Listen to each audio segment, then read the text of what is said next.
Alright guys, everything is done here. So, the project for today is to make some paddles for a rowboat. Oars, I guess you could call them. I guess you would call them. And I'm going to make them out of 2x6. I got a couple of 2x6 here. I don't know if you can see that. 2x6 right there. And I've got these oar locks for them to go in. So these are, I don't know how big you can get them.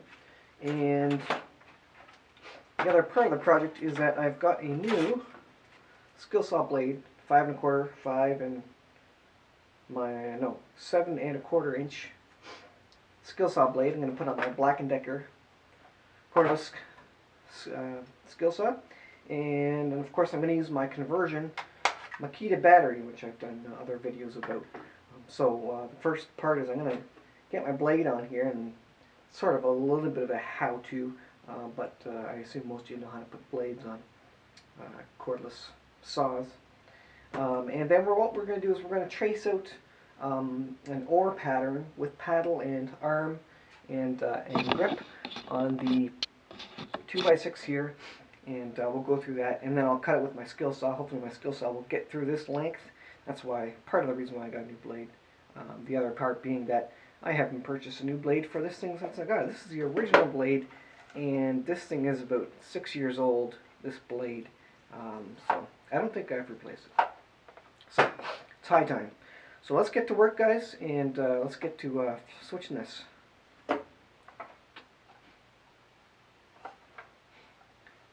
So now this one comes with an Allen key, and I think it has an Allen key somewhere stuck on here, if I'm not mistaken. Oh yes, it's right here. So this one actually has an Allen key built right into it, which is real nice. This video probably isn't. There we go. So let's do this. So what we do is we just stick this in here. Now there is also usually a lock on it. Let's see if I can find the blade lock here. It's been a while since I did this.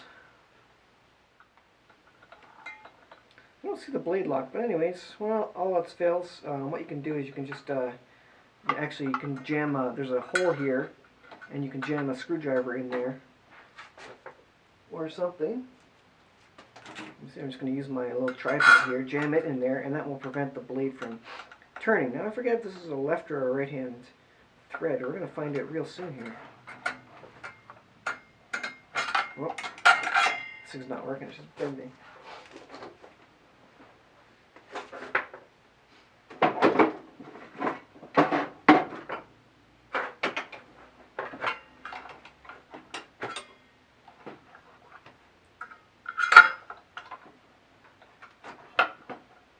Alright, this is a regular, it's a right hand thread, you call it. So you pull that out, take that off, put that aside, and the blade should pop right off. It does have a little washer here with it. So I'll set that old one aside. It doesn't look in too bad shape, all things considered. But we'll put the new one on here. One of the things that makes such a difference is putting a new blade on your skill saw, or on anything for that matter.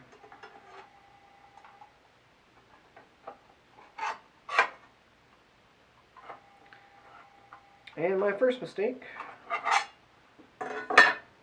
this takes a smaller blade. I thought this was smaller, 5 1/4. This blade is too big.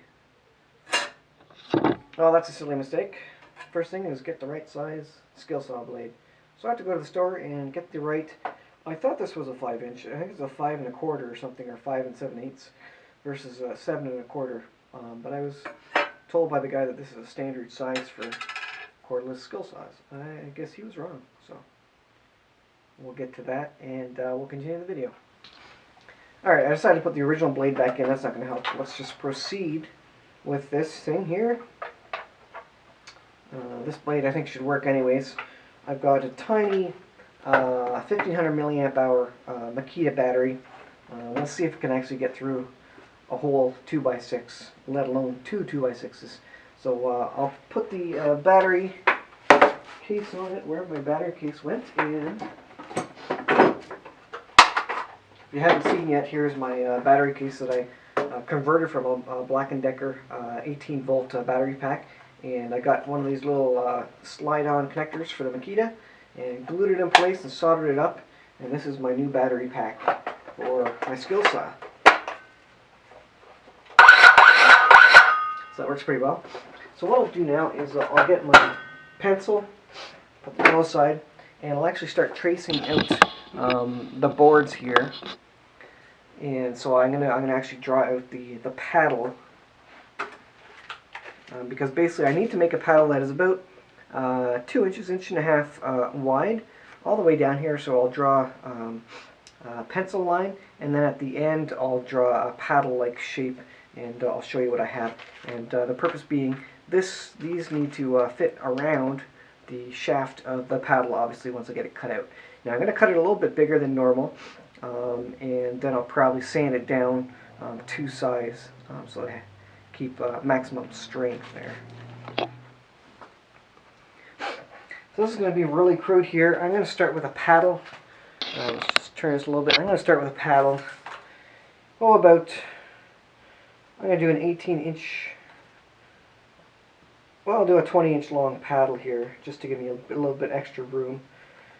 So I'll just make a marking there. And so the whole width is going to be the paddle, and then I'll have to shave this down to come to a tapered edge there. And then I'll start my shaft around here.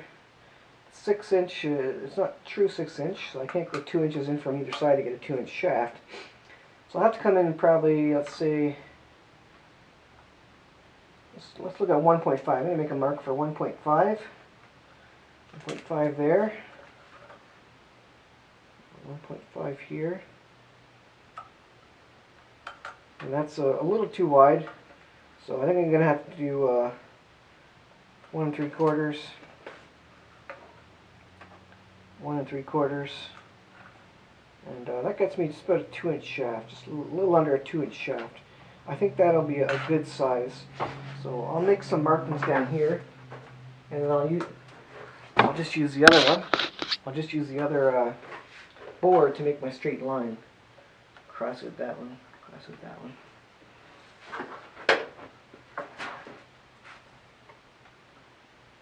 So we're doing 1 3/4.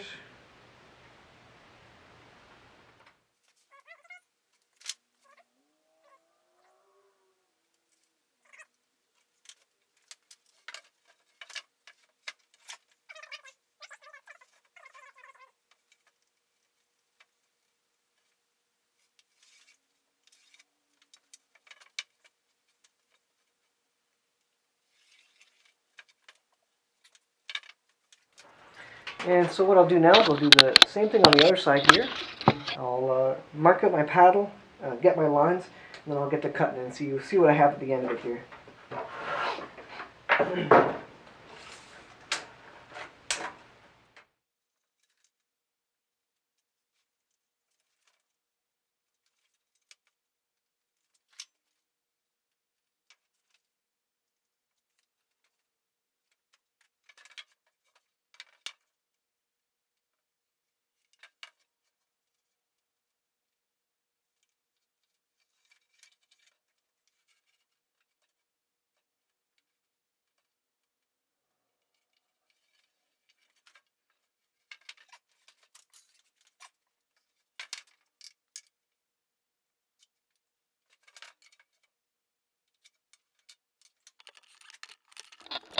Alright, so as you can see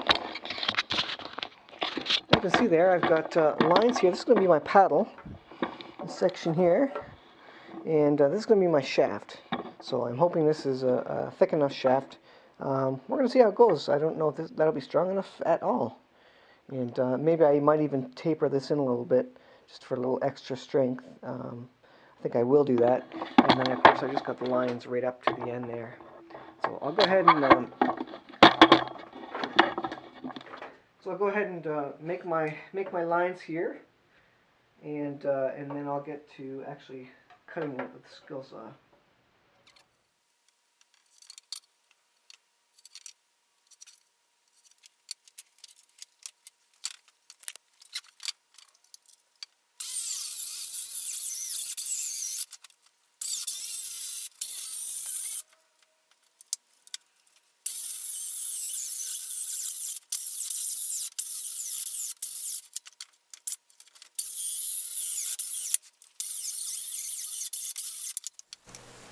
Alright, take number 2 on the voiceover here.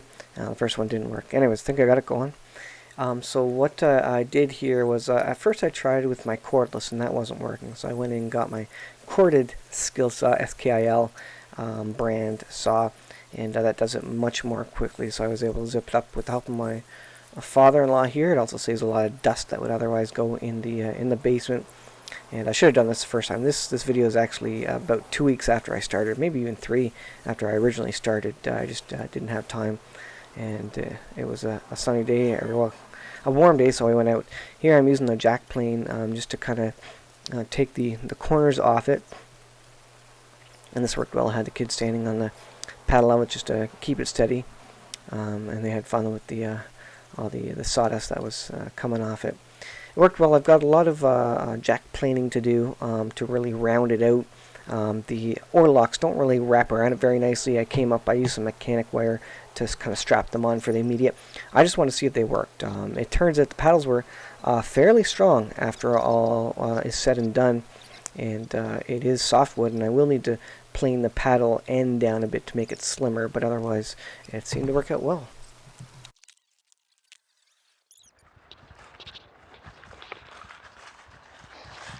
So I want to finish the video up with me using the oars. However, we went out. Hey, it's floating, look at that. We went out in the boat down there. Let me get down to it here. And they worked very well actually. But the boat was sinking. The boat had been upside down and it was filling with water, which is not good, obviously. So we didn't get very far, so I didn't have a chance to take some video. Problem is, because it was sitting in the sun, the boards had shrunk. So I wanted to get it in there. I've left it in the water overnight, which seems backwards, obviously. But I wanted to have the boards soak up the water, and that closes the gaps between the boards. When the boards get too dry, obviously they shrink, and so there was lots of holes in it. So it's probably good to go. We just need to bail it out now. It's been in the water all night, soaking up the water, which is good. You want it to be somewhat waterlogged in these older boats with the planks on them. So this is probably ready to go for a second test. One of the things we found was that the oars were about the right length. They're stock 8 foot long. I'll try and get some video of them. But the oar locks go in the oar lock hole, obviously, but they need the sleeve, the jackets, because they bang around in the metal oar lock a little too much, and so that doesn't work exactly right. But unfortunately, I don't think I'm going to be able to, in this video, to get a shot of actually using them, but they worked well. I'll go up and show you the oars in their kind of semi-final state right now, but this is the boat I was using it for. And last year it worked fine. Actually, a few months ago we were in the boat, and we were able to go down the river quite far. Only just a little bit of water leakage in the bottom, but this time it was for whatever reason it was just dried out a bit too much. So hopefully this will help the planks swell, and then we'll be able to try out the oars. But I think overall, though, I think it was a success. So I'll the video that you saw of me making it was all success. Those were just softwood 2x6 standard 8 foot length. I just drew out sort of a paddle shape and did it. The oar ends need to be tapered because what we found was the oar ends would actually float on the water because they're still 2 inch, inch and a half, whatever thick the stock 2x6 width or whatever. And so those need to be tapered so they actually sink a bit. As well, they would need to be sealed with some waterproofing material or stained or something so they didn't soak up a lot of water, because they got fairly heavy after a short time in the water just because there's no sealant on them at all.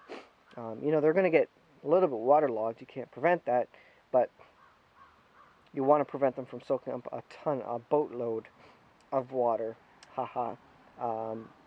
In the short time that you're out using them, because obviously then they get really heavy. But yeah, it worked out fine. I probably won't make them any shorter. I'll probably leave them at the 8 foot length. But yeah, probably what I'll do is I will have showed the pictures of the oars overtop this video as I was talking. Maybe that works out better. And so hopefully I remembered to put them in there. Anyways, thanks for watching, guys. And I'll come up with a video later of me actually rowing the boat, and maybe do a video on that as we go down the river or something. That'd be a lot of fun. So it's a perfect day for it, nice and sunny. So I'm hoping this is fixing the boat so we can use it. It's floating right now, so that's a good sign. It didn't completely go down to the bottom. It must have sealed up overnight, and so now it's just floating. Unless it's just the wood actually floating. It's hard to say. Anyways, thanks for watching, guys. We'll see you in the next video.